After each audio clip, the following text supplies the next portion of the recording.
Mediadores proféticos. Olá pessoal, eu sou o Ronaldo e nós estamos trabalhando aí sobre termos usados para identificar os profetas do Antigo Testamento e que nós estamos usando aí a seguinte linguagem: mediadores proféticos. Trabalhamos sobre o vidente e agora vamos trabalhar sobre o visionário, Hotse. O termo Hotse, que traduzo por visionário, para expressar sua relação e diferença com o termo vidente. Você vai ver aí no vídeo anterior que nós trabalhamos sobre o vidente e suas funções, que estão um pouco além daquilo que nós estamos acostumados. E agora nós iremos ver o visionário. É utilizado em 16 ocasiões, mas 10 delas em crônicas, o que reduz a 6 casos o uso antigo. Em 2 Samuel 24:11 se fala de o profeta Navi, que é Gad, visionário do rei. Olha só o termo usado aí, a expressão, ela é muito curiosa, porque parece sugerir que a missão deste profeta era servir ao rei com suas visões. O cronista mantém esse título, visionário do rei, aplicando a Emã, 1 Crônicas 25:5, e a Iditum, 2 Crônicas capítulo 35, versículo 15. Agora vamos olhar alguns textos para que a gente possa compreender mais sobre esse termo, visionário. 2 Samuel capítulo 24, versículo 11. Ao levantar-se Davi pela manhã, veio a palavra do Senhor ao profeta Gad, vidente de Davi, dizendo, Então você tem aí o termo, parece que ele estava ali em função do rei, desenvolvendo esse meio aí profético. 1 Crônicas, capítulo 25, versículo 5. Todos estes foram filhos de Emã, o vidente do rei, e cujo poder Deus exaltou segundo as suas promessas, dando-lhe 14 filhos e 3 filhas. 2 Crônicas, capítulo 35, versículo 15.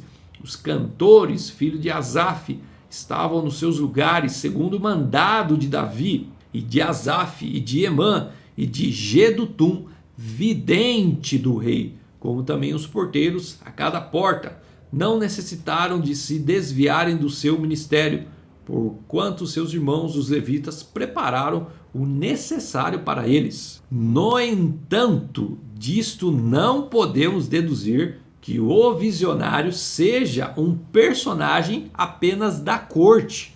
O sacerdote Amazias vai chamar o profeta Amós de visionário, quando lhe diz que volte para Judá. Suas palavras não refletem grande estima por esses personagens. Você não vê ali que Amós está servindo a corte ou permanece ali em função do rei, como no caso que lemos aí sobre os videntes de Davi. Ele os vê como pessoas que ganham a vida com suas visões e palavras. Amós capítulo 7, versículo 12. Então Amazias disse a Amós: vai-te, ó vidente, foge para a terra de Judá, e ali come o teu pão e ali profetiza. O curioso é que esta avaliação negativa dos visionários é compartilhada por um texto profético, mas isso ocorre também com o termo usado para Navi, quando surgem aí os falsos profetas, pessoas que estavam aí ganhando a vida usando essas terminologias para enganar o povo. Dessa forma, dirige-se aos falsos profetas que extraviavam o povo, nomeiam juntamente os profetas, visionários e adivinhos. Todos eles se vendem a quem lhe oferecem mais e declaram guerra santa a quem não os elogia. Você pode aí lembrar na época de Acabe como existia ali os profetas servindo aos caprichos do rei, e Micaías está totalmente contrário àquela nuvem mentirosa que está enganando tanto o rei como o povo. Na época de Jeremias também falsos profetas estavam ali na corte declarando todos os dias palavras totalmente contrárias à vontade de Deus. Miqueias capítulo 3, versículo 5, assim diz o Senhor acerca dos profetas Navi, que fazem errar o meu povo e que clamam paz quando tenho que mastigar, mas apregou guerra santa contra aqueles que nada lhes metem na boca.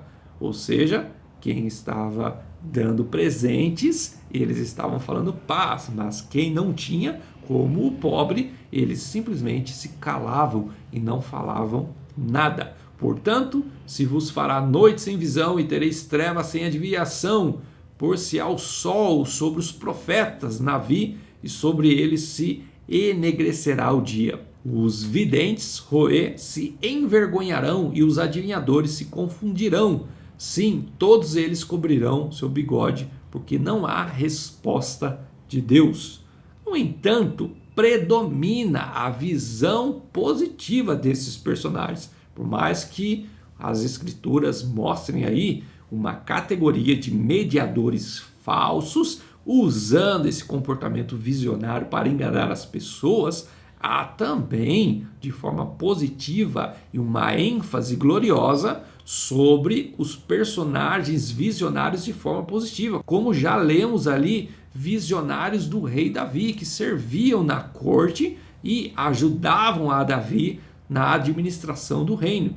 Em Isaías se fala dos visionários em paralelismo com os profetas Navi, como se fossem os órgãos que o povo de Judá tem para orientar-se retamente. Eles são os olhos que veem e a cabeça que guia. Isaías capítulo 29, versículo 10. Porque o Senhor derramou sobre vós o espírito de profundo sono e fechou os vossos olhos, que são os profetas, e vendou a vossa cabeça, que são os videntes. Nesse texto nós conseguimos captar a importância destes visionários no andar da nação de Israel.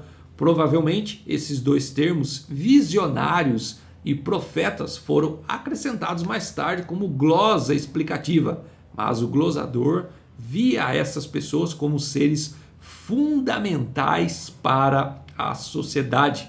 O maior castigo que Deus pode infligir ao povo é deixá-lo às cegas. Nesse caso, para fazer isso, os visionários são retirados ou silenciados, né? A função concreta que eles desempenhavam fica mais explícita em Isaías, texto que comentamos mais acima ao falar dos videntes. Vocês lembram? Vamos repetir? Isaías capítulo 30, versículo 10. Eles dizem a quem? Aos videntes: não tenhais visões, e aos profetas: não profetizeis para nós o que é reto. Dizei-nos coisas aprazíveis, profetizai-nos ilusões. Esta importante função religiosa fica clara também em 2 Reis, quando se faz o balanço da história dos reinos e se apontam as causas por que desapareceram. O autor deuteronomista comenta, ou seja, o reino de Israel foi destruído, e uma das causas é o apontamento de como eles não ouviram os profetas e não observaram a função dos visionários. 2 Reis capítulo 17, versículo 7. Tal sucedeu porque os filhos de Israel pecaram contra o Senhor seu Deus, que os fizera subir da terra do Egito, de debaixo da mão de Faraó, rei do Egito, e temeram a outros deuses. Andaram nos estatutos das nações que o Senhor lançara diante dos filhos de Israel, e nos costumes estabelecidos pelos reis de Israel. Os filhos de Israel fizeram contra o Senhor seu Deus o que não era reto. Edificaram para si altos em todas as suas cidades, desde as atalaias dos vigias até a cidade fortificada. Levantaram para si colunas e postes ídolos em todos os altos e debaixo de todas as árvores frondosas. Queimaram ali incenso em todos os altos, como as nações que o Senhor expulsara de diante deles. Cometeram ações perversas para provocarem o Senhor a ira e serviram os ídolos, dos quais o Senhor lhes tinha dito: não fareis estas coisas. Observem agora, o Senhor advertiu a Israel e a Judá por intermédio de todos os profetas Navi e de todos os videntes, Roê, os visionários, dizendo: voltai-vos dos vossos maus caminhos e guardeis os meus mandamentos e os meus estatutos, segundo toda a lei que prescrevi a vossos pais e que vos enviei por intermédio dos meus servos, os profetas. Porém não deram ouvidos, antes se tornaram obstinados de dura servir, como seus pais que não creram no Senhor seu Deus. E o texto vai seguindo, mostrando que a nação de Israel, tanto o norte como o sul, foram destruídas porque não ouviram essa importante função, os profetas Navi, os visionários. O cronista também guarda a lembrança dos visionários como personagens corajosos que se atrevem a falar inclusivamente ao ímpio rei Manassés. Por outro lado, este autor aparece conceber o visionário em relação especial com o monarca, como sugere esse texto, e a forma visionária do rei aplicada por ele a Emã e Iditum. Segundo Crônicas, capítulo 33, versículo 18, olha o que fala: quanto aos mais atos de Manassés e a sua oração ao seu Deus e as palavras dos videntes que lhe falaram no nome do Senhor Deus de Israel, eis que estão escritos na história dos reis de Israel, a sua oração e como Deus se tornou favorável para com ele, todo o seu pecado e a sua transgressão, e os lugares onde edificou altos e colocou postes ídolos, imagens e escultura, antes que se humilhasse. Eis que tudo está na história dos videntes. Assim Manassés descansou com seus pais e foi sepultado na sua própria casa. Agora, da escassez de textos sobre estes personagens, poderíamos deduzir que eram pouco numerosos. Após um longo tempo, ou a maneira que vai haver nessa construção de mediadores, nós temos aí Oséias capítulo 12, versículo 11. Eu falei pelos profetas, multipliquei as visões, ou seja, administrei, aumentei essa função dos visionários. Por isso, a mensagem de muitos deles, Isaías, Amós, Miqueias, Naum, Obadias e Abacuque, é apresentada como fruto de uma visão ou contemplação. As pessoas falam das visões de Ezequiel e ele considera adequado o termo. Daniel também adotará a terminologia para falar das suas visões. Ezequiel capítulo 12, versículo 21. Veio a mim a palavra do Senhor dizendo: filho do homem, que provérbio é esse que vós tendes na terra de Israel? Prolongue-se o tempo e não se cumpra a profecia. Portanto, dize-lhe: assim diz o Senhor Deus, farei cessar esse provérbio, e já não se servirão dele em Israel. Mas dize-lhes: os dias estão próximos, e o cumprimento de toda a profecia, porque já não haverá visão falsa nenhuma, nem adivinhação lisonjeira no meio da casa de Israel.